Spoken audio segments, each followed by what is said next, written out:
Good All right. morning. It is a big one, Brendan. Friday, May 9th, 2025. Those of you that keep track of the dates, got a lot to cover today. Got the Roundtable, Doug Dean, Birmingham, Frank Duffy over in Big Canoe, north of Atlanta in the beautiful mountains. Kevin Scarbinsky in Birmingham. Brendan is in Ocala, horse capital of the world. Take that, Kentucky. Boom! And I'm in Memphis. Lot to cover today. Take a picture with your phone with the QR code. We broadcast live 7 different formats, channels, X, YouTube, and Facebook. And so we're building this channel here, SEC Sidelines Sports Network. Brendan is going to tell you how and what all is on there. But we are your one-stop shop, turnkey for content on the SEC and college sports. We're doing it all the time, Brendan. Yeah, we are, and it's exciting. We've got some of those guys sitting in our green room right now. We'll flash up how you can get involved right here, right now. YouTube's a great way to subscribe because you get all the podcasts and all the information. It's all right in one place. Go ahead and click on the QR code right here. We are on, live all the time. These teams these days with great shows, great content coming at you 2 to 3 times a day live. Not to mention you can go back and watch all of our content there for free. So just click on the QR code and subscribe, and you will be a part of what we're doing here, which we're covering the SEC and beyond, like kudzu and cotton. We cover sports in the South like kudzu and cotton. Kudzu. I don't know what kudzu is, but it's a big weed. It's like ivy, but it takes over. Yeah. It was brought over here years ago from Japan by people at the Auburn University College of Agriculture. Thank you, Auburn. Yeah, thanks a lot. Thanks a lot. My backyard's covered in this stuff. But hey, they're also the same people that eradicated the boll weevil, which helped the cotton farmers. And if you go to Enterprise, Alabama, what is on the town square? A giant boll weevil. And Kevin, you know that from being down in the Wiregrass. And you know what, Kevin? Somebody put it in perspective on Wednesday's AU Undercover show. Your adult life, you've grown up in the South. Although you were born, I think, as a junior in high school, you moved from Pottsville, PA to Troy, Alabama. But you've been down here for longer than you lived up there. But I thought about that. But yeah, that's why I'm a damn Yankee, Rob, because I came and stayed. No, I came and stayed. Actually, it was after I graduated from high school, moved from Pottsville to Ozark, Alabama, which is 30 miles from Troy. You talk about culture shock. I bet. It took me at least 6 months before I could learn the language to understand what everyone was saying. Well, because I spoke a different form of English than most of the Scarbo, you're a Southerner now, Scarbo. Probably took you a year to figure out grits. No, I still haven't figured those out. Look, I worked with Kevin here during great show, by the way. If you haven't seen or watched or listened to Scarbo Knows, it's a great podcast. Kevin does a great job. We did a great show yesterday. In this writing thing, I think he has a good future. But Kevin, I'm Southerner by birth, I guess, but from Colorado. Kevin and I we're in the South, non-Southern conversations all the time, so that's good. we bond on that level. Kevin, Duff, talking about grits. I'll never forget, my uncle from Chicago area came down to Birmingham to visit us, and my mom served up some grits, and he started putting sugar on the grit. He thought it was cream of wheat. Well, hey, Kevin, I got to ask you, how long was it when you got down here in the South before you had your first dose of boiled peanuts? Not long after we moved to Ozark, our very friendly neighbors across the street came over one day with a brown paper bag and said, "Do you want some?" Now, this is what my ears heard. "Do you want some bald peanuts?" Bald. And I love peanuts.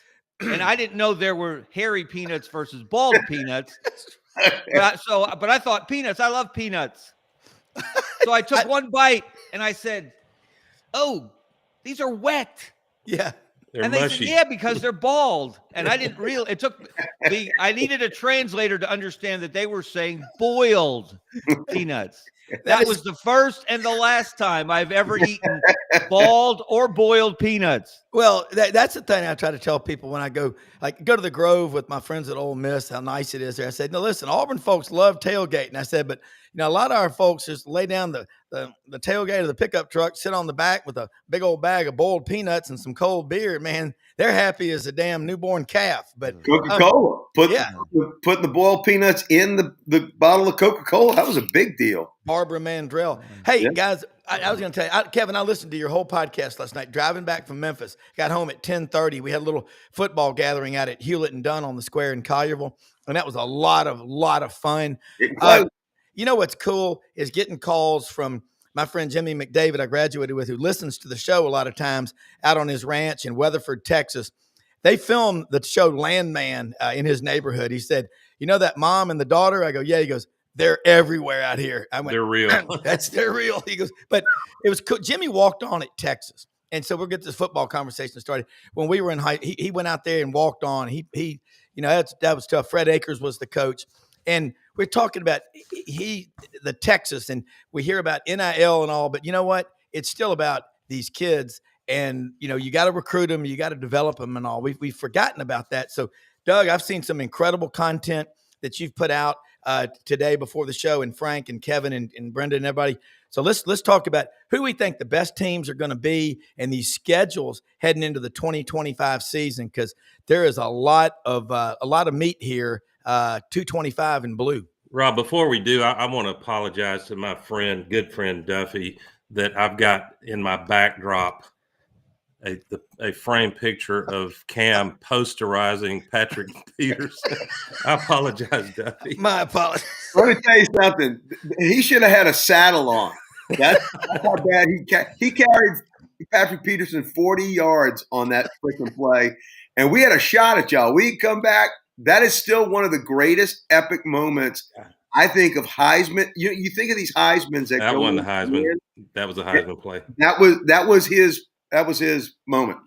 And Peterson, I could make a case best cornerback to come out of the SEC in 20 years. And he just retired in the NFL. He literally just retired about a month ago. Anyway, sorry for that digression, Rob. No, I think this is cool stuff, because I remember that game like it was yesterday. And again, this is a big season coming up. Which one of our games is going to be like that? Is it Texas? Good grief, Texas. What were you thinking? Opening with Ohio State. Well, hold on. Now, we're not on an Auburn-only show right now, so we can't say we. No, he's talking about Texas and Ohio State. No we's. It's going to be like. The we was not referring to Auburn. It's we, football fans. Yeah. But Brendan's right. I'm not even going to talk about Auburn this morning. I'm tapped out. But looking at September, guys, I sent you the schedule. Brutal. Yeah. I mean, you've got. I mean, there's some. If everyone agrees, put Texas, Georgia, Alabama. Who else you want to add to that mix? The most likely serious contenders to make the playoff. Yeah. There are others. Man, you might have only one or two teams come out of September unblemished. I think Alabama's got a gauntlet. I mean, you have to think Florida State's going to be improved. You got to play a tough Wisconsin team, and look, you got to play Georgia in Athens. Brutal. Let me tell you, let old Caleb DeBoer have a struggle, one or two to start. Oh, hell's going to break loose in Tuscaloosa before we hit the October. To the point where which sounds stupid, the realistic goal for almost every team, I don't care who you are, might be to come out of September 4-1. Yeah. Scarbo? Yeah, we're going to find out if SEC football can live up to SEC basketball, because SEC basketball faced those kind of schedules last year in the non-conference especially, and just dominated. Yeah. Dominated the country. So this is certainly a gauntlet that any number of teams are going to have to go through. You mentioned Alabama. If they lose two of their first four, they're going to be people climbing out on ledges across the state. FSU, Wisconsin, Georgia. God. And I don't know how good FSU is going to be, but it's a road game. It's the first game. It's Ty Simpson's debut as a starter. They're going to be. There's a lot that could go wrong, obviously. Yes, sir. And then Brendan, the Gators. I'm really high on Florida this year, but goodness gracious, starting September 13th at LSU, at Miami, they get a week off. Then they have to go back-to-back games. Well, they get Texas at home and then College Station. So you're going to know mid-October what do things look like. Yeah, well, I'll tell you what, you're going to know a lot, excuse me, after that Miami game. You got to win the Miami game. It all starts there for the Gators. I disagree, my producer buddy. Oh, yeah. You guys let's have hear Baton Rouge the week before. Yeah. Good luck with that. It's going to be – I'm telling you, be careful. I think every game is tough in the SEC, Frank. I think going into Baton Rouge and Death Valley is never something anyone overlooks, especially here at Florida. It's just something about that Miami game, just because they had they put it on them so badly last year. It's a statement game. Obviously you want to go into Baton Rouge and come out with a dub, but you got to win that Miami game. Those two first games are really going to set the tone, and we're going to find out how good Florida is. And Lagway's throwing, and he's looking good. A lot of people say he's looking great, looking just fine. So I think it's just keeping him healthy, and I think that's where you got to look at the offensive line. You got to see how they've improved, and so it's going to be an interesting year because it really does. It's Lagway or bust. And peek over at Oklahoma, who's a lot of people think are going to be greatly improved this year. They should be as bad as they were last year, along with Auburn. But Michigan and Auburn. Second game, Michigan, and then I don't think they're going to look at Auburn as a layup type of game. I mean, I'd expect them to be favored in Norman. But that should be a 4-quarter game. So but after last year, Auburn's going to want to come in and take retribution for having that y'all had them beat.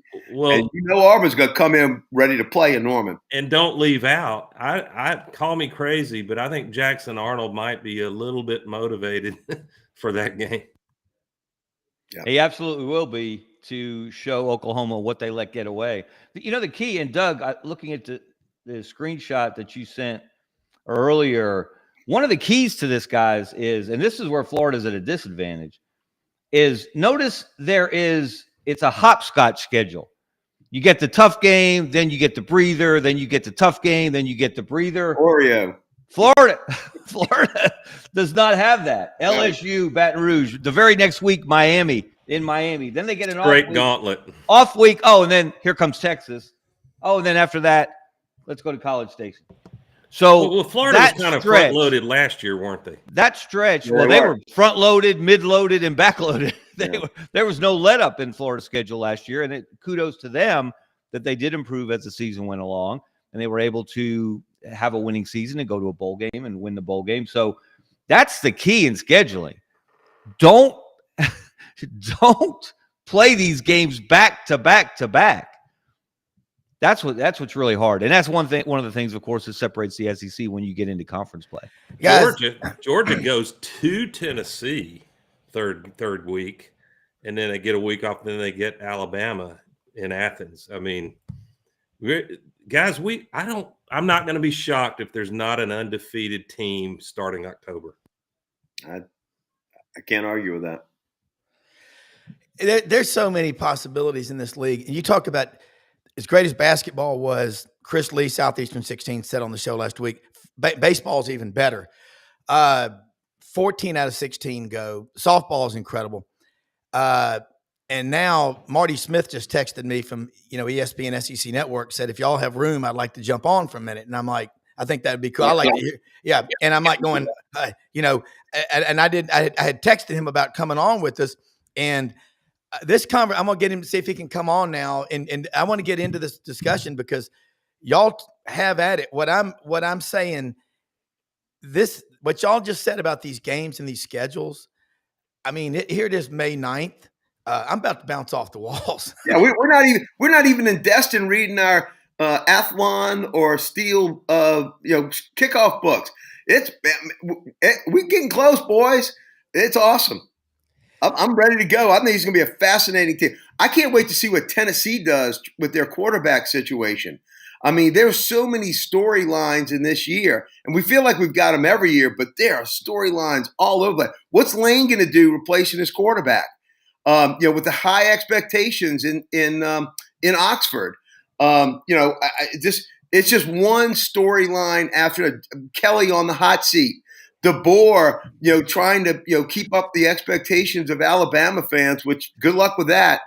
It's all there. And look, Florida.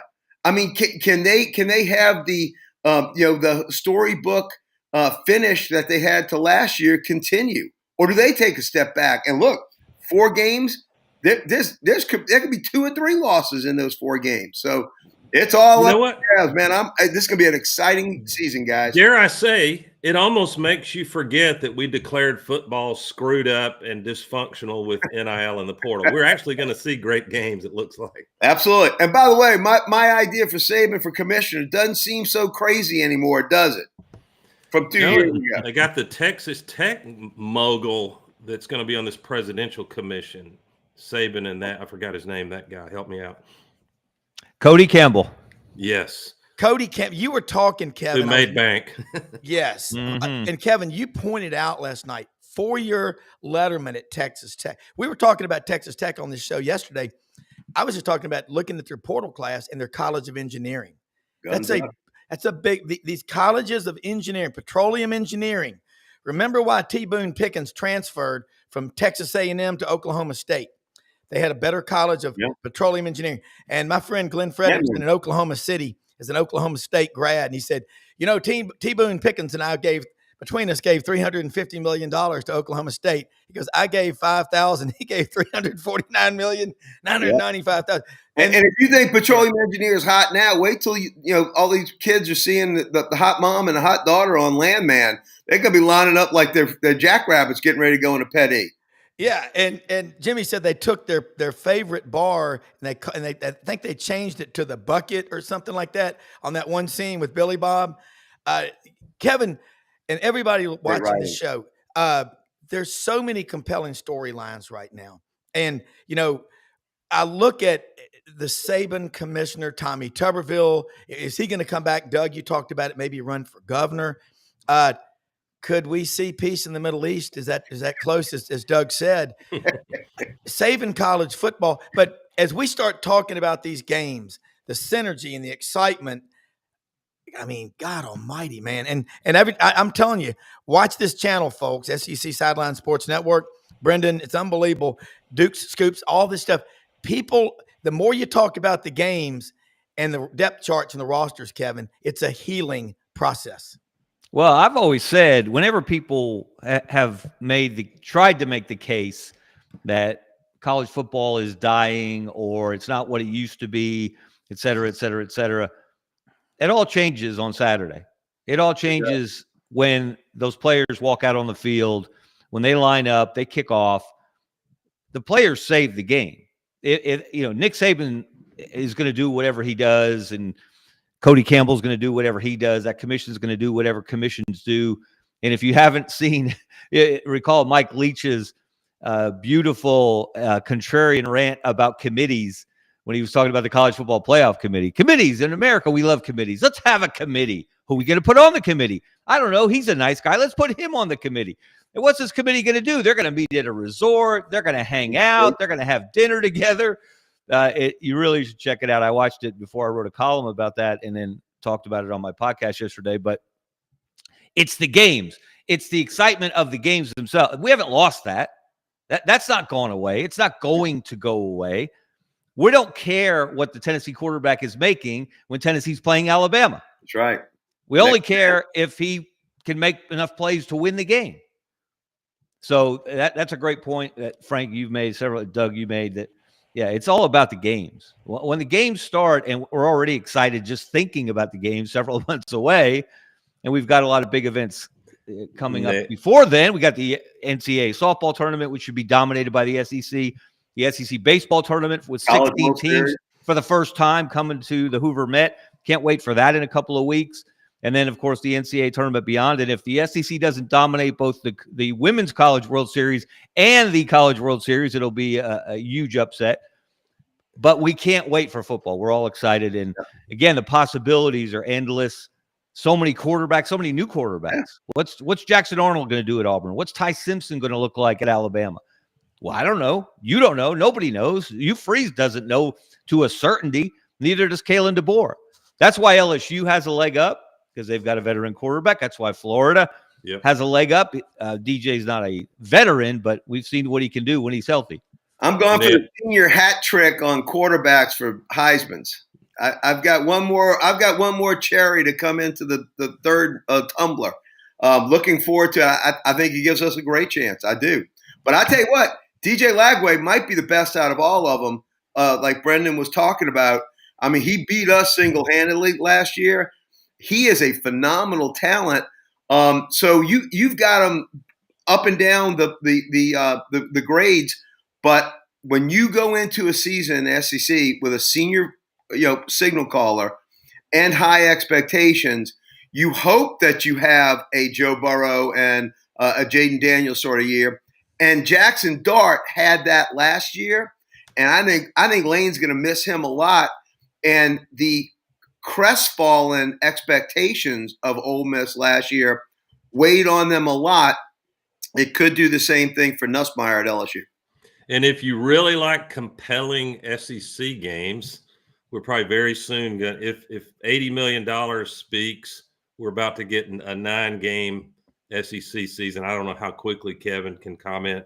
That's brutal. In 2020, SEC signed a 10-year deal for $3 billion, and here we are already 5 years later. Essentially, 5 years later, ESPN's willing to pay the league $50 to $80 million more a year to add a 9th game. And the reason I want a 9th game is I think that would coincide. It'd be concurrent. They would go to a 14, possibly 16-team playoff, and that means you can legitimately get a 3-loss SEC team. And you know what? I don't care how tough the league is. If you can't get to 9 wins regular season, do you really have a complaint making the playoff? Depending on who the losses were, who the wins were, but I hope that there'll be this argument and debate about who each team's 3 permanent opponents are.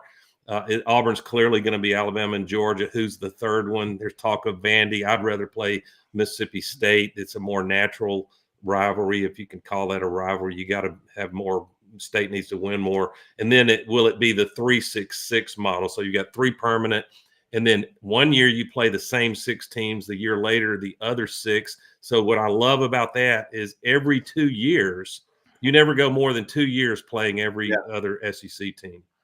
I like that model. Doug, I like what you said about the 9 games, because by adding 1, it makes the schedule tougher, but it also gives you credibility in the eyes of the playoff committee. So brutal. Tony Barnhart was on here. SEC, oh my! It is.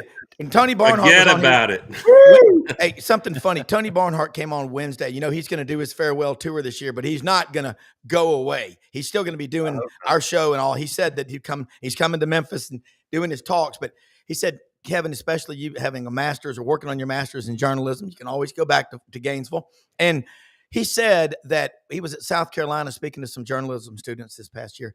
And one of them said, "But what do you do in the spring, in the off season? I mean, it's boring." He goes, "What do?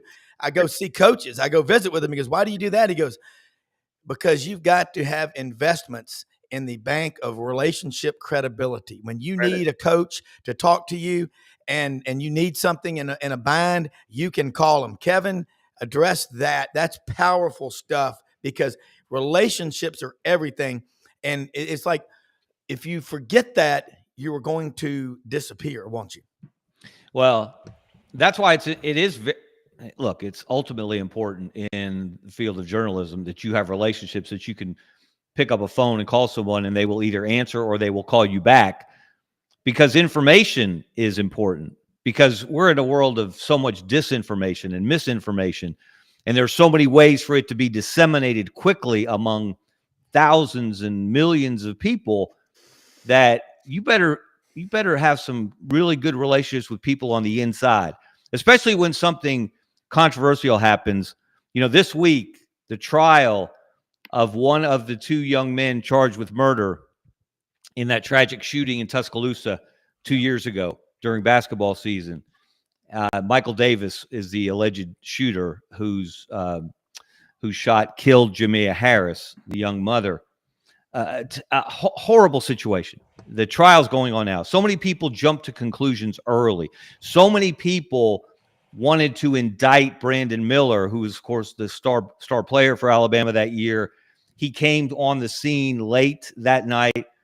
He was accused of things he did not do. He was accused of he was slandered, libeled, defamed in so many different ways ahead of the facts, and incorrectly as the facts began to be known. And I was a contrarian in that I, because of my relationships, because of people that I knew who knew what was going on, I was able to report accurately that, hey, tap the brakes here, people. You know, Brandon Miller, look, one young woman has lost her life. We don't need to bury Brandon Miller alive. Yeah, I agree with you. But let's bring in Marty Smith. And Marty, I've been trying to get you on the show for a while, and thank you so much for. I love the background, Marty. We're big fans of yours. Can you hear us? I sure can. Let me make sure. Is my mic on? Yeah, you sound great. Yeah. Yeah. Good morning. What y'all doing? What y'all talking about? What's everybody doing? How's everybody doing? Talking a little college football. What do you think? And the Roundtable, and just wanted to say to you that watch your show over. I'm over here at the farm, at the Cherry Farm in Parkin, right outside of Memphis, and we watch your show, you and Ryan McGee, on Saturday mornings. I love it. It's the most Southern show on TV. And my late brother-in-law played college football for Virginia Tech, and I got two nieces and a nephew that graduated from Tech. Sister lives in Roanoke. I know you grew up a Hokie, but I love what you bring to TV. You bring a real Southern voice. You're proud of it. You started out in NASCAR. The stronger NASCAR is, the stronger this country is. But you've combined that with football, and it's just awesome stuff. And this is Kevin Scarbinsky, Birmingham, Frank Duffy, Big Canoe, north of Atlanta, and Doug Dean in Atlanta. Our executive producer, Brendan Martin, in Gainesville, has GatorbaitMedia.com. But let's talk SEC football. We want to hear whatever you got to say. Well, first of all, thank you for an amazingly kind introduction. I appreciate that. And if anybody's watching here, sorry, I look like I'm an extra in Poltergeist. I'm not really sure what's going on there. I have my office windows open, and it's a little blown out. But there's a lot going on in SEC football, and I think first and foremost, the most interesting story of the offseason so far among many is Josh Heupel's willingness to put his foot down on NIL.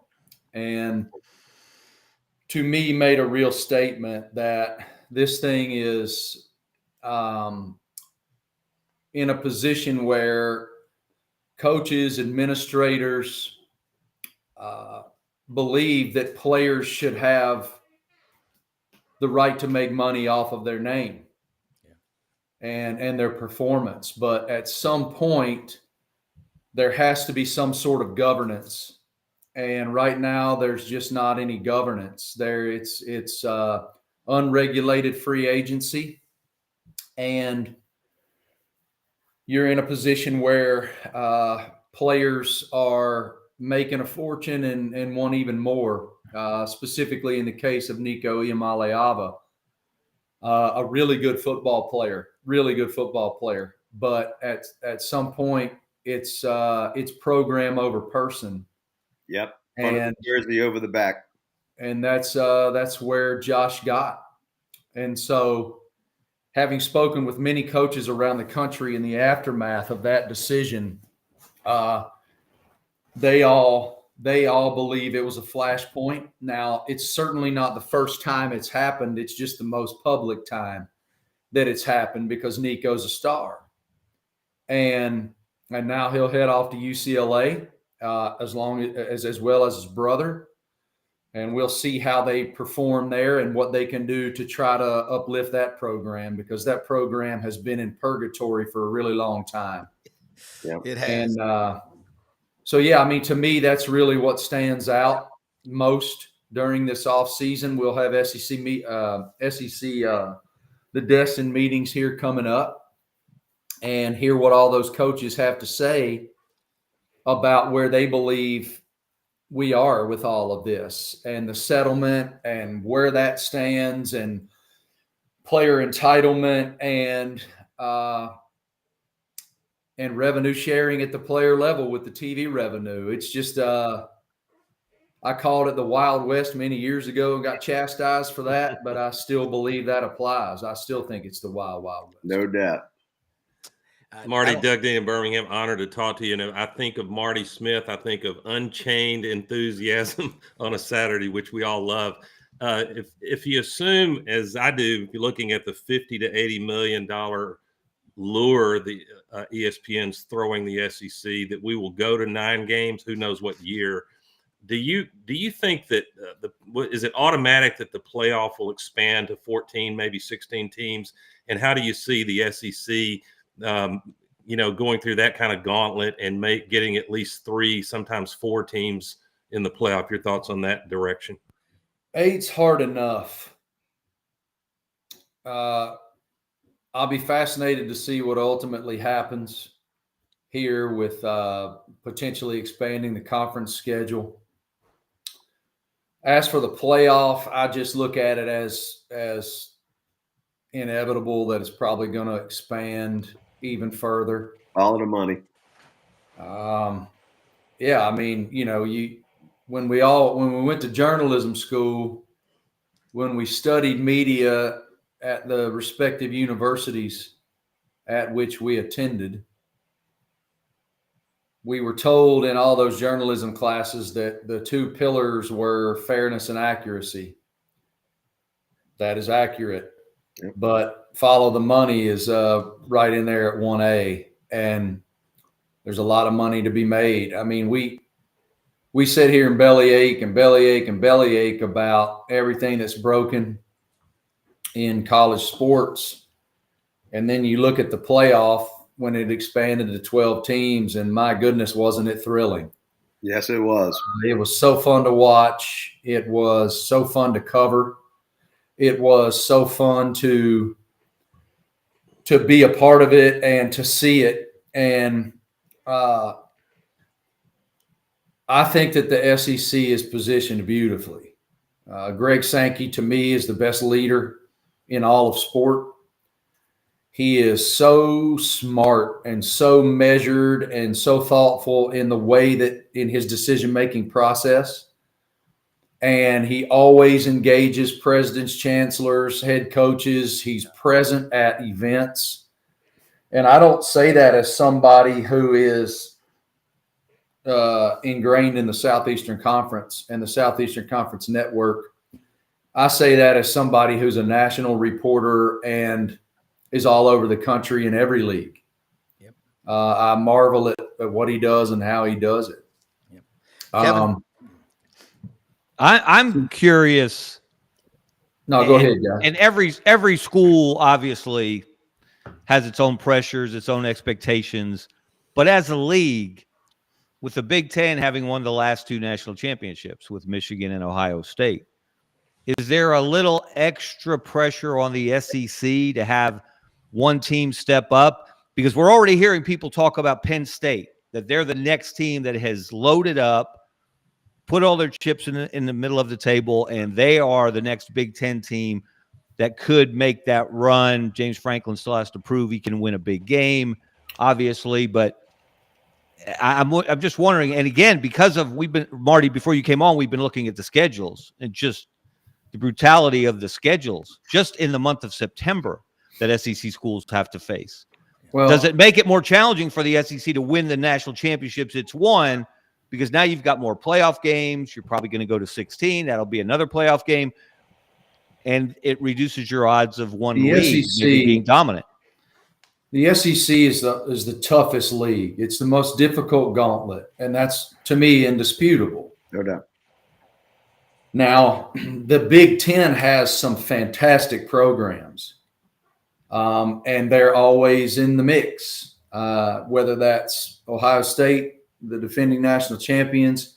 You mentioned Penn State. It's huge for Coach Franklin that Drew Aller decided to come back to school and and develop for another season. But they lose Tyler Warren on one side of the ball. They lose Abdul Carter on the other side of the ball. So do they reload, or do they have guys that are that good? I mean, you're talking about 2 first-round draft picks, and not just first-round draft picks, but well, I don't remember where Warren went. I think 7 or 9 or something like that, and Carter went 3. So you're talking about 2 top 10 players that you're losing, both great weapons. So what does that look like for Coach Franklin?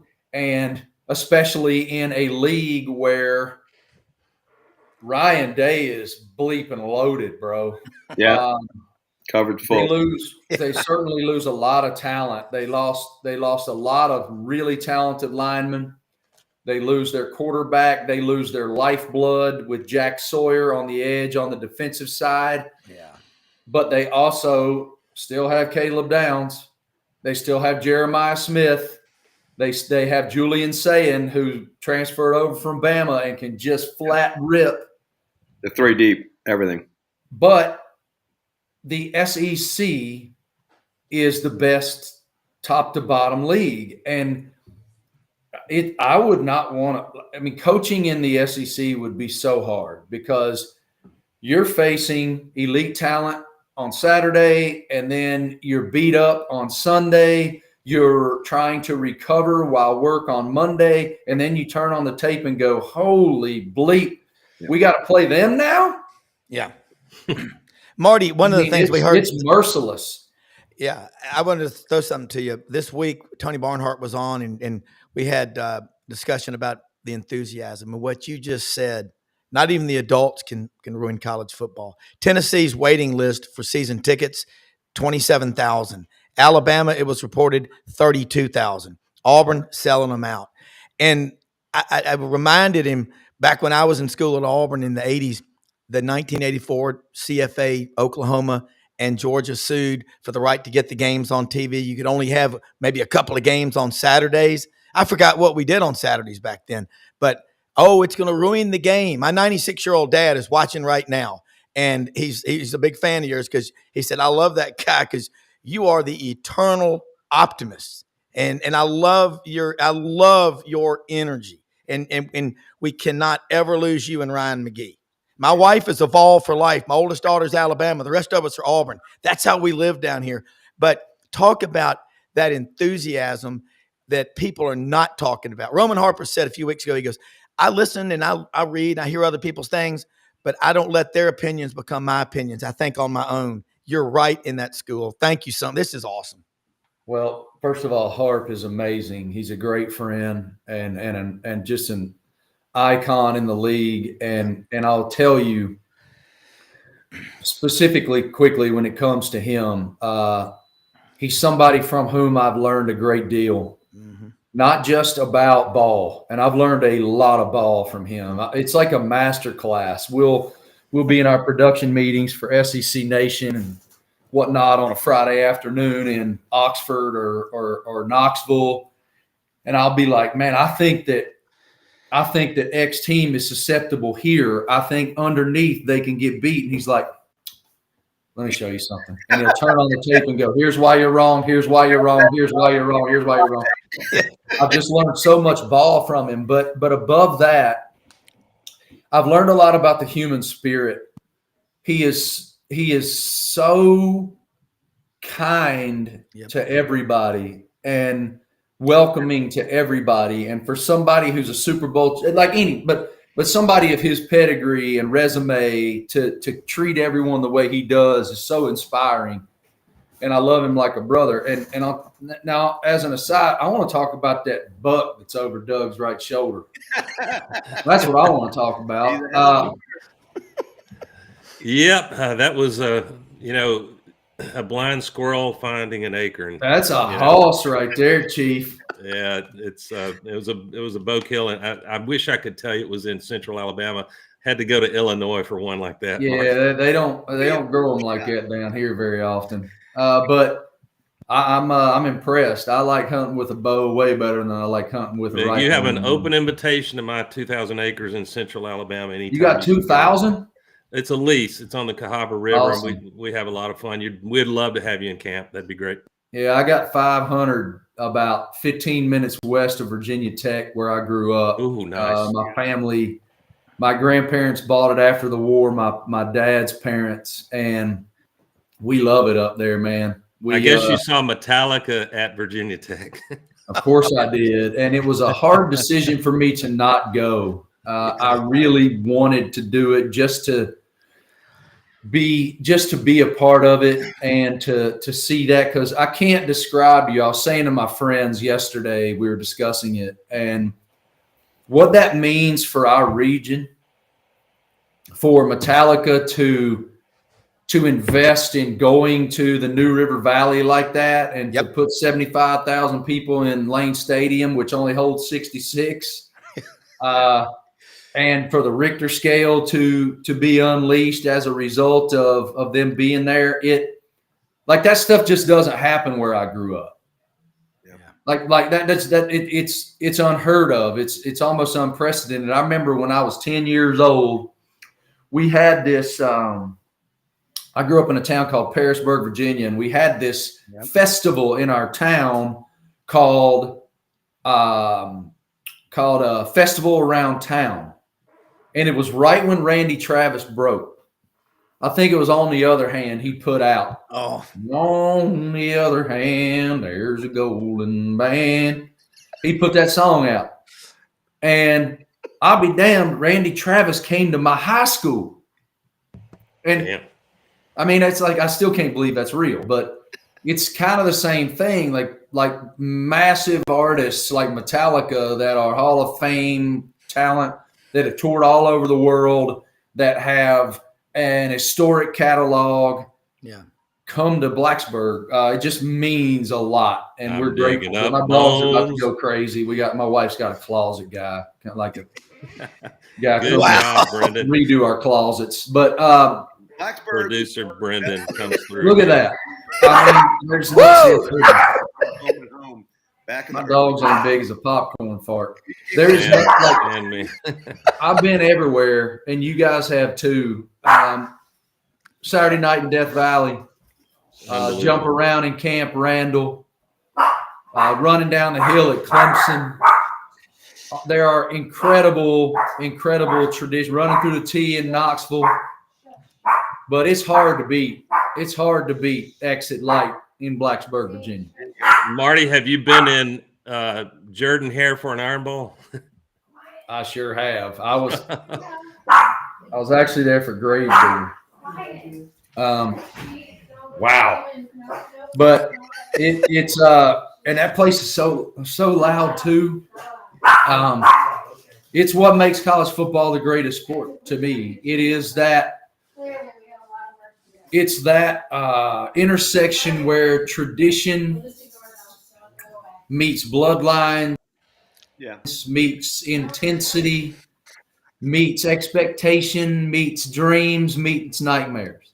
And there's just nothing better. Marty, you grew up on Smith Mountain, and Blacksburg is Duke University's campus on a mountain. You got snow skiing up there. I've been up there a lot. It's one of the prettiest campuses I have ever been to. And you talk about the New River Valley.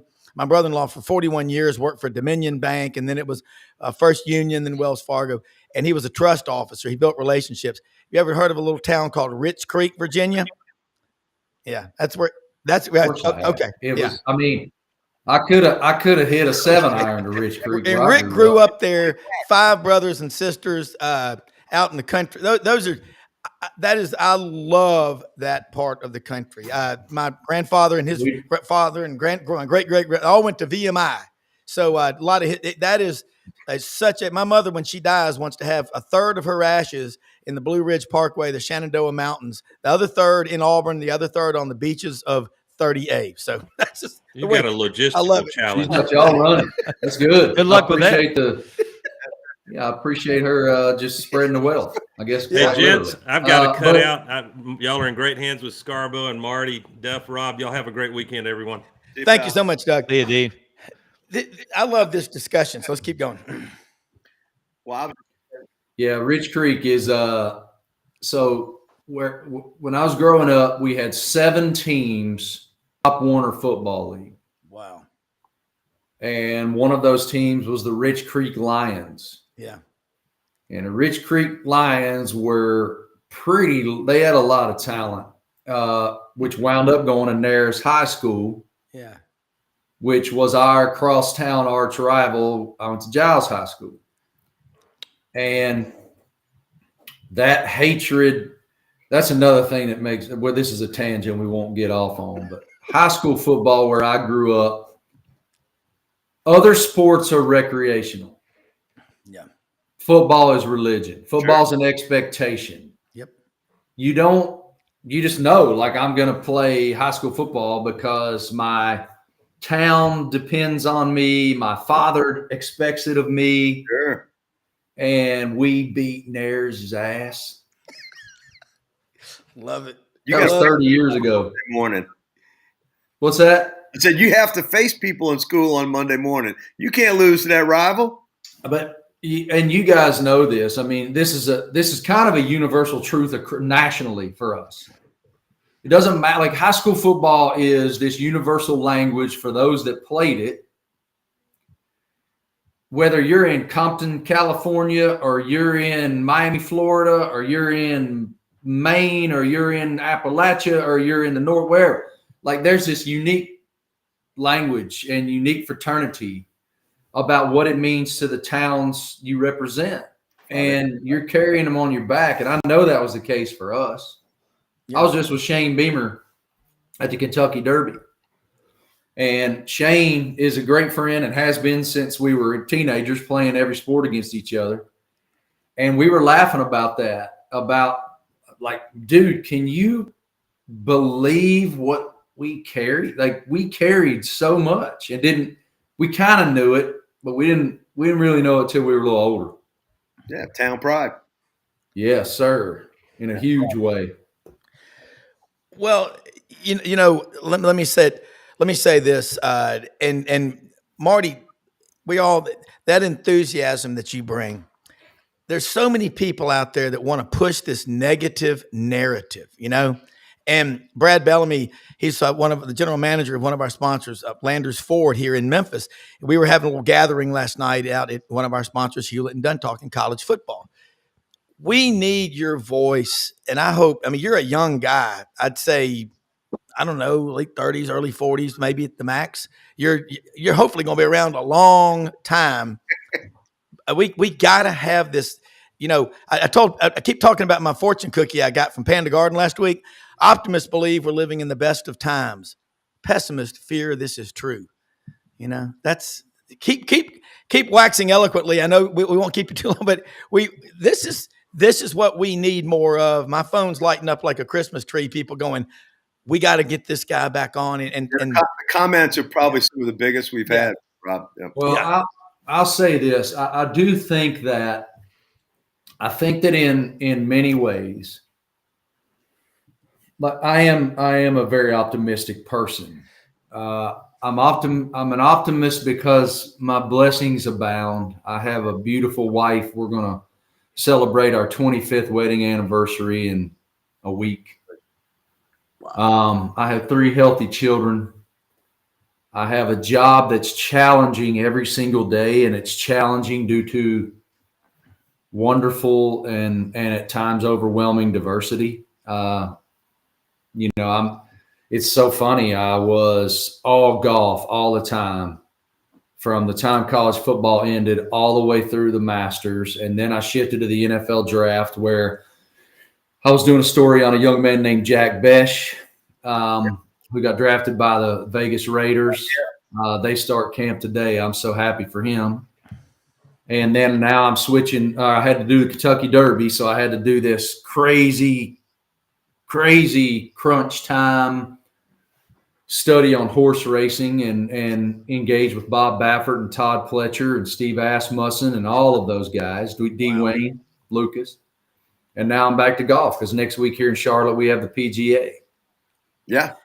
But what an incredible blessing to be challenged every day. That to me is invigorating because it wards off complacency.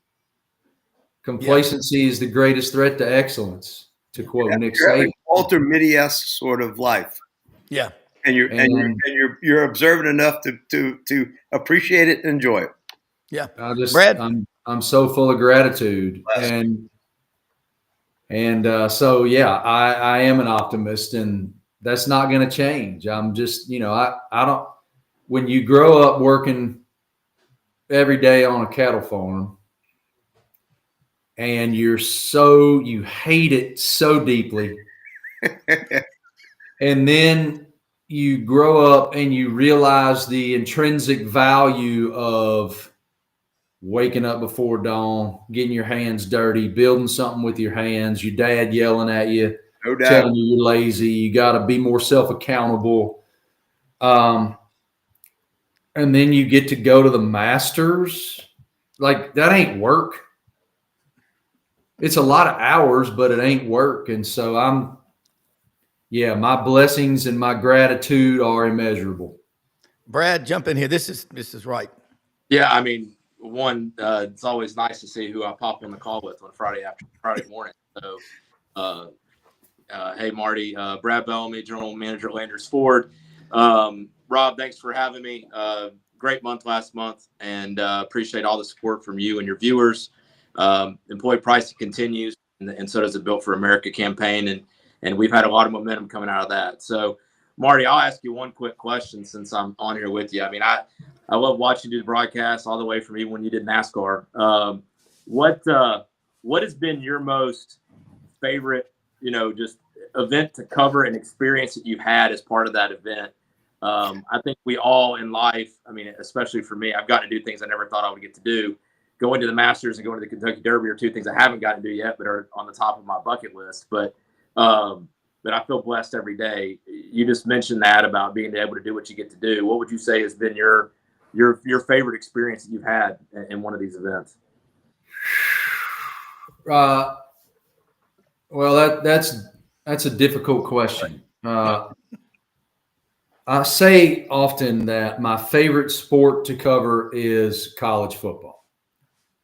And one of the reasons that it's my favorite sport is I'm a storyteller. That is what I am. It's what I do. It's what I care most deeply about. I love the opportunity to take someone's story, to ask them their truth, and to receive the responsibility of sharing that truth with proper spirit. Yeah. I want to be a great steward of the spirit of the people. And that is a huge responsibility, and it's a great blessing. And so I love covering college football and having the wonderful platform that is College Game Day to tell those stories. So there's that. My favorite event is the Masters. My favorite day is the Kentucky Derby. So I just, again, man, I'm not blowing smoke that I can't believe that I get to do all of it. I mean, I hope it doesn't sound conceited, because it's supposed to be the antithesis of that. I mean it. I can't believe it. And so, yeah, like being there to cover Justify. Like I won't go on too many tangents here, but like standing on the 18th green when Tiger Woods came back from the abyss of having to have his back fused, all of those years of incredible pain where he couldn't get out of bed, had to be helped to the bathroom, couldn't be a present father. These are his words, not mine, by the way, in an interview I did with him in 2018. He felt like an absent father. He couldn't play Legos in the floor with Charlie. He couldn't kick a soccer ball around in the backyard with Sam. He had to lay on the ground and watch them do it because his back hurt so bad. And then to have it fused and just be like, all right, I guess I'm giving up on this. And then to have the initiative and the conviction to completely relearn how to shape golf shots because your back doesn't work like it used to. And then to win Eastlake, and then to come back and win Augusta, and to be standing there on 18 when he did it, and there's people all the way down 18, all the way down 9, all the way down 1, losing their minds with irreverence in the way that Augusta is never irreverent. Yeah. Style of the British Open, which Augusta would never let happen unless it was Tiger Woods in his reclamation year. Just crazy. I'm still processing that all these years later. And you know what's cool, Marty, is that you also get to do it on a cyclical basis. I've been to about 20 Kentucky Derbies. I was there last weekend. The feeling that you get when those gates open, those 2 minutes, the exhilaration, your heart is pounding before they open. But here's the great thing about sports. We get to do it every year if we're fortunate. And you have that ability of having that front row seat and having a microphone. I mean, like I said, I use the words Walter Mitty. You've had a Walter Mitty-esque life, but you get to have it every, where am I going next? Like you said, up the Phalanx, Masters to the Derby, to Quail Hollow, which you're going to be, covering for golf. I mean, it's just you do live a blessed life, and what's great about it is, I'm assuming a man of Christ, which I'm assuming you are. You know that is a blessing for you, and you appreciate that. I do. I am a believer. I am a believer, and thereby I believe it's written. But I also, not to go too far off into a preachy state here, Luke 12:48 says, "To whom much is given, much is required." And I think as a result of that, much is required of me, my family, my blessings. I think that you have to Platform. Again, like when you've been afforded, and it's a responsibility to have this type of platform. And all of these people, like in this season, this moment in my life, I am so transfixed on this story about Tiger Besh. Yeah. I don't know if you can see in that, again, poltergeist light, but when Tiger was killed on Bourbon Street by that terrorist, it was him that really crystallized for me. I was covering the Sugar Bowl. We were there with SEC Nation and the Georgia Bulldogs.